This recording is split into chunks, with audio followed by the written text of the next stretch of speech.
Hello, everybody. Hello, Gravitrons. I'm More Gravity. Let's play chess. I'm actually in the middle of a game already, so I'm just going to play this out. Let's see how it goes.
All right.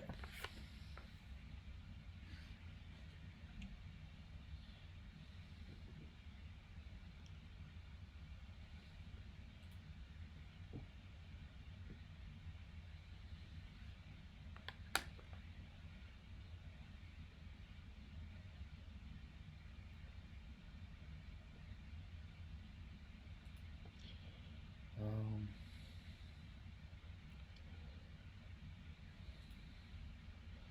I think I'm gonna go over this game move by move.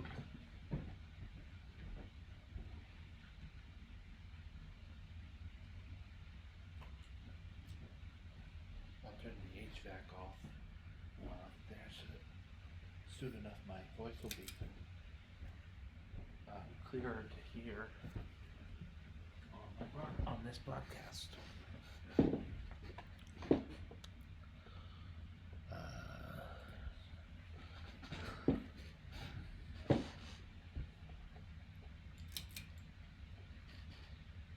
Mm, this way is good too. So as we see often with really sharp tactical games, this game was not accurate. Interesting. I'm gonna force myself to go over it anyway. I usually go over more accurate games, but let's take a look, see what this game has to offer in terms of improving our play and learning.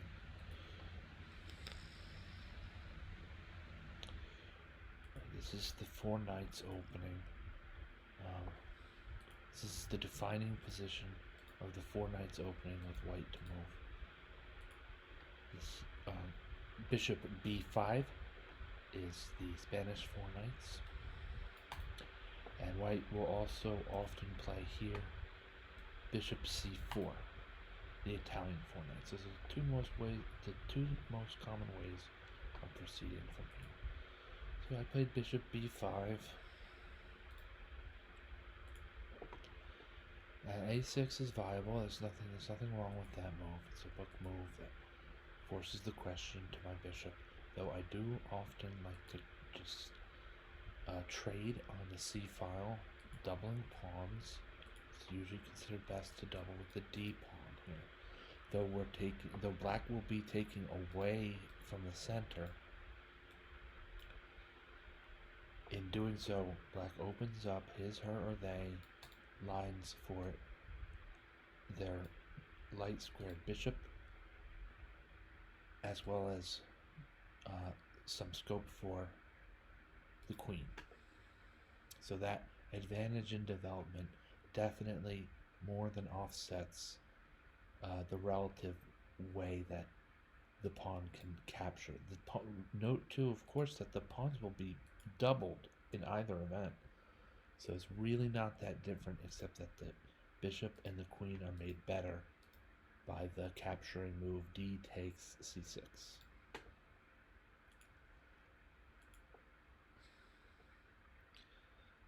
And white can push the issue here with knight takes e5. To go back here for a minute, d takes c6 and knight takes e5 might not be the thing for white. Let's see. Okay, this is still considered best move, even with possibilities like queen e7, which is not on the top move list here. So I'm going to say that either way, knight takes e5 is a fine move for white in the game, as it were, or with d takes c6. Queen to e7 is a mistake. Look, this knight's going to become bolstered by d4, so the piece you're going to want to use to boot the knight off of this square, this brilliant e5 square, is your d pawn with pawn to d6. You could try bishop to d6. No, I wouldn't recommend that either, because you start pushing your pieces in a cluttered space there. So yeah, I would say queen e7 is not the greatest move here. We would want to see probably pawn to d6.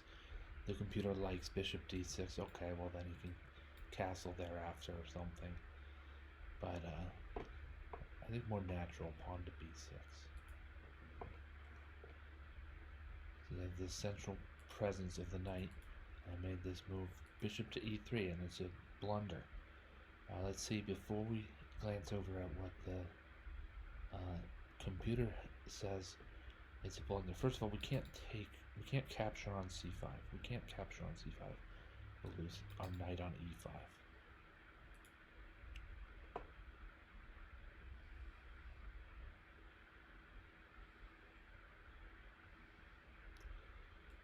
The knight to d5, forcing an issue with the queen. Let's see. We didn't see it in the game, and we're not seeing it quickly now. We didn't see it in the game, and we aren't seeing it quickly now. So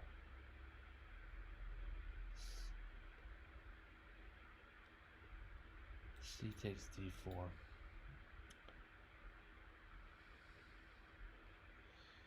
But that's after. Is that after the recommended move? Oh, that's okay. C takes d4, and then look, just black is causing a lot of havoc, even after queen takes d4.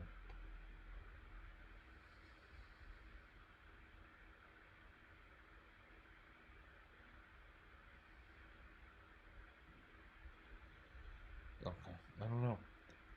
For some reason, like, we'll take this position, for instance, with black to move. Queen c7 is an option for black. Okay, fine. And Stockfish gives black a lead by almost a pawn. That's because black's 2-pawn material lead is somehow counterbalanced by white's position. That's what, yes, on that I agree. White has this extremely strong doubling on the d file.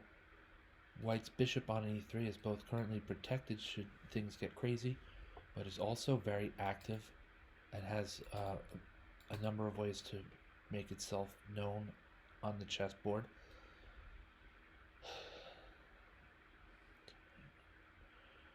Knight to d5 is an option for this very active and central white knight. White is castled, and with a king safe, with his, her, or they king safe, white's king is safe. Black is going to have a safe king, but it'll take a move. And all this is basically as a position projected by the computer way back on move 8. So I'll probably delete this now because I don't like things hanging off of my main line like that. And c takes d4. Queen takes d4. Now things get a little bit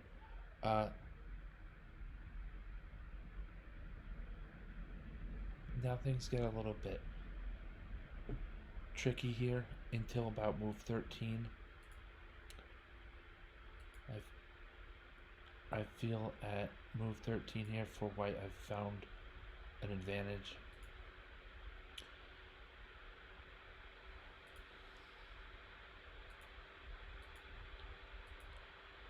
Stockfish says Stockfish indicates that most of that advantage was realized when black played the miss pawn to d6.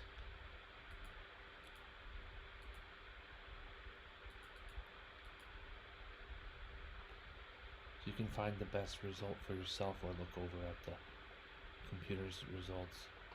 Queen to a4 here was the move, and I'm betting it's queen to a4. No, I don't think that queen to a4 was here also the move. It's not quite.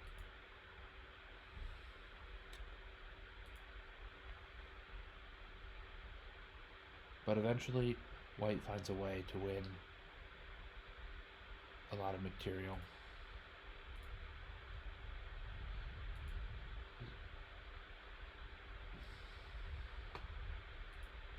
When black plays queen h4, then white's going to check, and afterwards win some material. Even more here with the check on d6, causing the loss of black's queen. All right.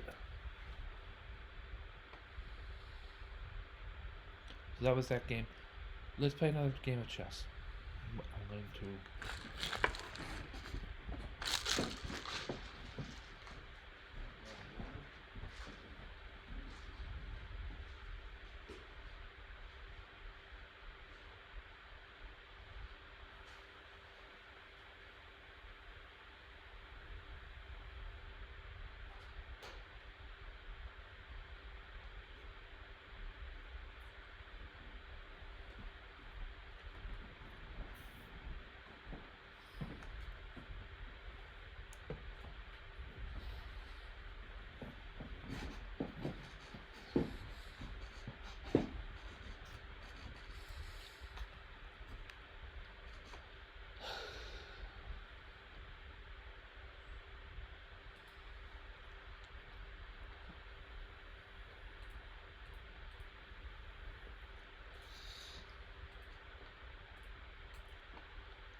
Okay. Rematch, we'll do a rematch, but otherwise I'm gonna go my way here.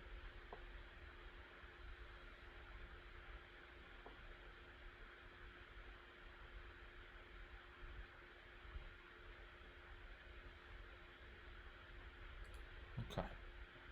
So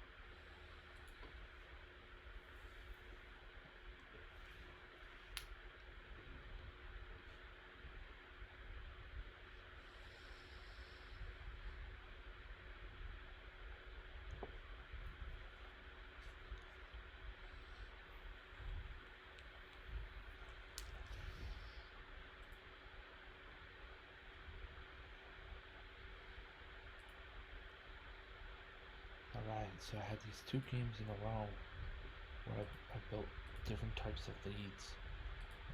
This one in time pressure? Oh, somehow I just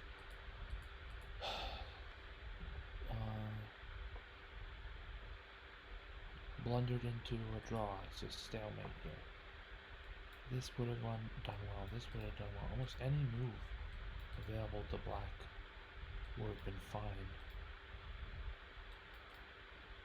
So I was sad enough about that. It's otherwise a well-played game by both my opponent and by me. It was a quality game until that last twist there. And then the same thing happened. No, this was not like this. This game was different. This game was different because a lot of things. Gameplay made it a draw rather than anything else, and I was happy enough on one of these moves near here on move 47 to capture the pawn and have the clear draw. So this game is at least a draw for black, possibly better, but my opponent played well to keep it a draw and make sure that none of my pawns ended up promoting. Alright, so that was a different thing. That was a totally different thing.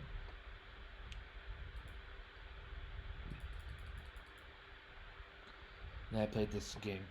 It's mostly a straightforward game. And this game, that was tough, man. Let's go back.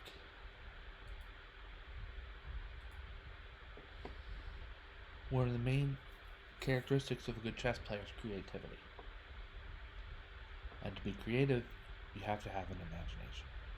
So we're going to imagine that I didn't play bishop takes e6 here.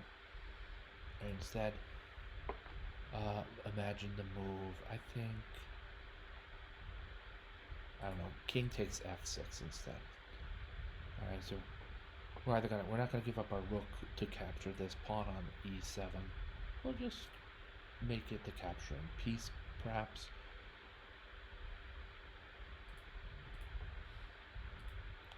Okay, options.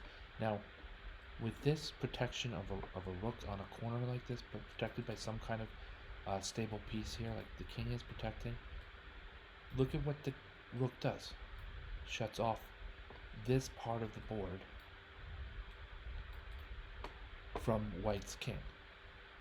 The white's king, unless black somehow and for probably good reason decides to change his, her, or they mind, in this case his, then these are the squares to which the white king may ever go for the rest of the game. So somebody's going to somebody's going to be promoted today. All right, one of these pawns is going to be promoted. King g4, and we'll just dust this off. I mean, obviously, I'm playing probably at pawn to a2, then pawn to a1 equals queen, and to be sure not to make any um, stalemates. We mate like so.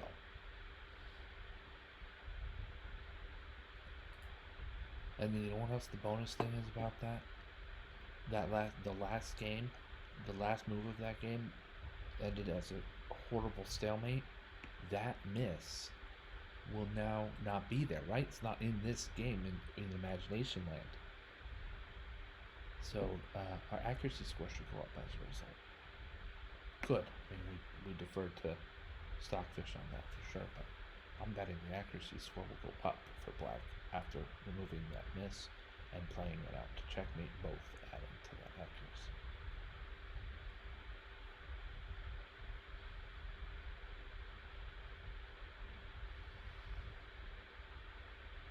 Yeah.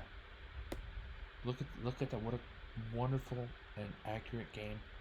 Let's go over this game start to finish, and as great as it is to go over it, after the computer has had its say, I'm going to choose to go over it with the real game, the game as it actually were back in reality land, not in Imagination Land. And here we go.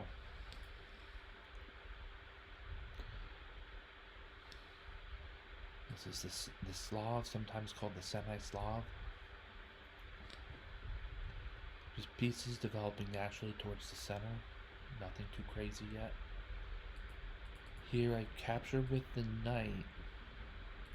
I'm capturing with the knight rather than the pawn here. Both are fine. I found that the knight, what the knight could lead to is a trade of knights, and so okay, well, whatever. But if there's no trade of knights on d5, then the knight on d7 moves to f6 to replace where the other knight has just recently been, and they're protecting each other, and the knights are more aggressively placed as a result, more centrally and more aggressively placed as a result. So I capture on d5 with my knight here.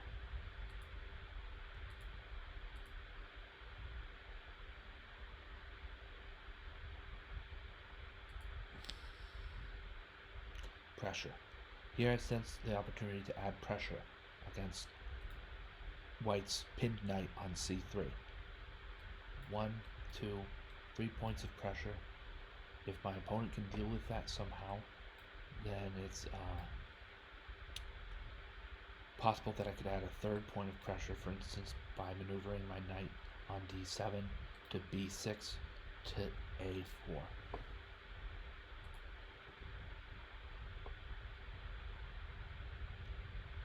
And yeah, okay. So I gain the queen here. I'm up 12 points of material. I played fine. This is all great until the very last move where I found my opponent's king in stalemate. Where I put my opponent's king in stalemate.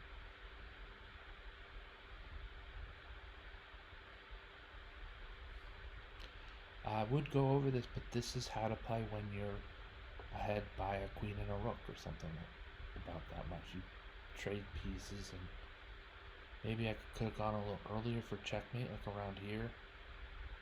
I said no, I'll ditch the queen on g5 and have this, just the only 2 pieces on the board. It's just sound, but when my opponent, and even here,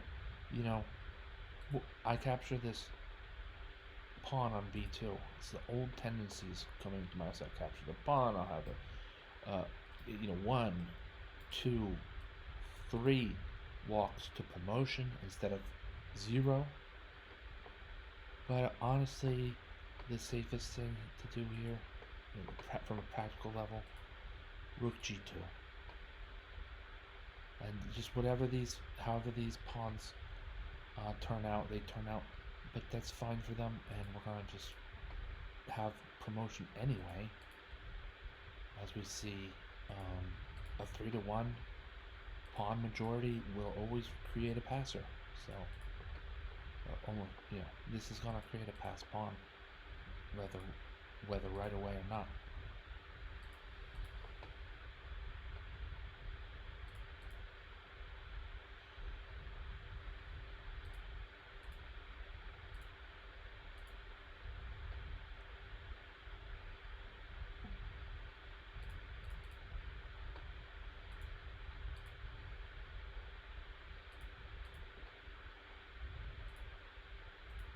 Okay, so just a little bit more safer play helps in a time rush sometimes. Anyway, uh, so we'll see the game as it actually occurred here. I took the pawn, and then later I bar the king in anyway, but just I goofed. Bishop takes e6 was a goof. I'm pretty sure just about any other move on the board is fine. You can't play bishop e6, and you can't. Black is not to play bishop e6, and black is not to play bishop to f1.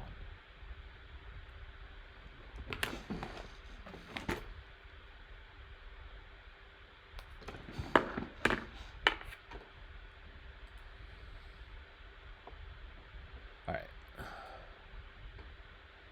Let this analyze for some reason. This is, I believe, the same as this, right? These are the same game. Okay, so we'll close this one down. Alright, now this game was, like I said, so...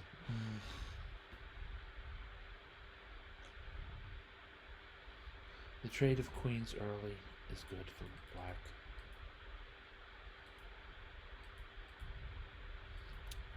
Because mostly the idea is the queens are off the board, so that eliminates a lot of possibilities.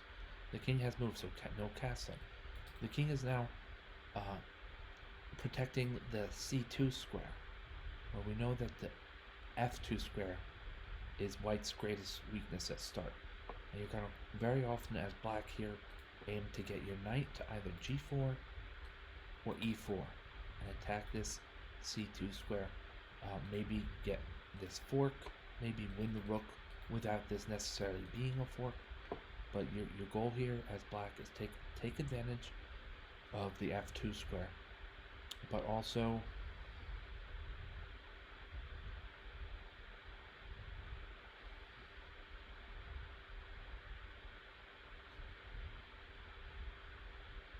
notice if your opponent makes moves that meet your threat, try to segue into some kind of long-term threat. Double pawns, the bishop pair, something that you can glean from this, a solid outpost, something like that. You might not get that material on h1. You might not get that rook cleanly, but you want to come out of this type of advantage. This type of advantage is the type of advantage where if you can't get the material, you want something long-term and positional. Let's see how things unfold. It doesn't necessarily happen in every game. I don't know if it happens in this game, but this is a theme in a lot of openings, sort of these tactics on the corner, as well as forks that stem from a knight on f7, f2, or even more often c7, and perhaps c2 as well.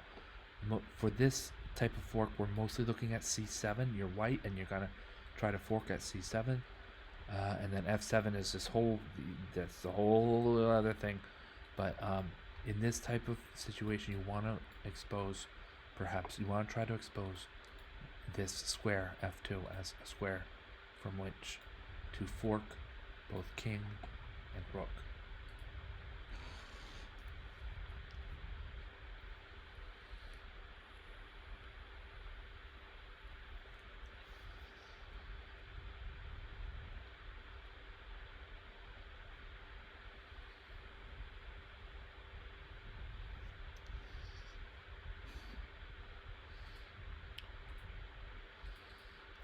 Bishop g5 would normally be thematic, except the queen's not on d8. It's not a great square for the bishop because there's no pin. It leaves the e4 pawn hanging, and I have the initiative because I'm now also attacking g5. And f2. So black is making headway in his plan to attack f2.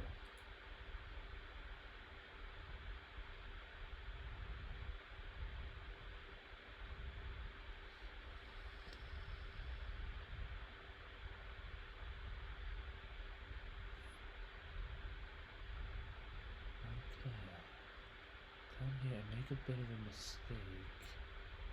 Here, yeah. Rook e8. So there's this mistake, rook h1.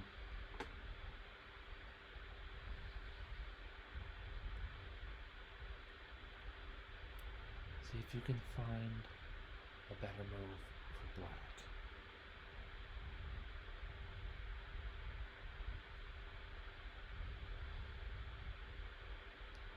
I don't know where it is. What? I'm pretty sure there's a move for black too. That's a mate and two even? Jeez, man. Alright, well if it's a mate and two.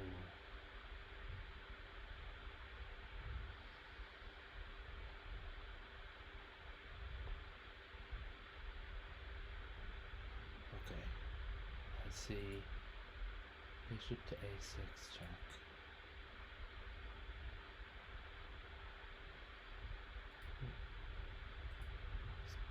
Let's make this into a practice. Bishop to a6 check. And then continue. Have the checkmate right there. Alright, well, I didn't see that during the game. Black is going to win anyway after these exchanges. Being ahead. Even a little bit more than a full piece. And out of curiosity, let's trade here. And now we're playing against the computer on maximum. Of course we're trading that knight off. We have the extra piece still. And it's even stronger now that white's gone. So the king will activate, and white's going to be too slow to prevent the black king from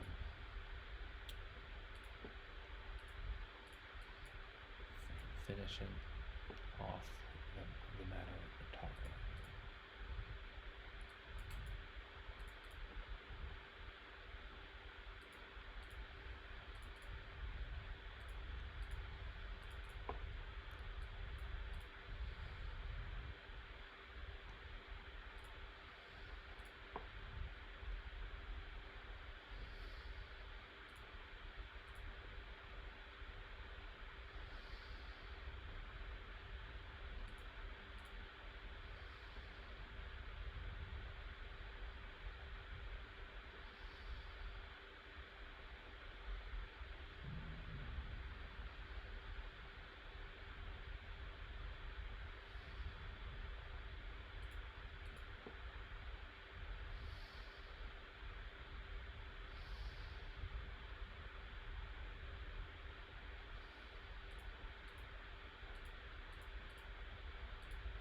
Okay.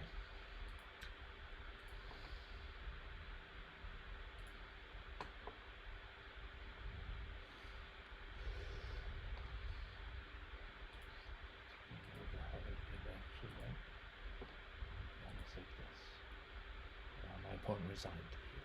So, okay. Well,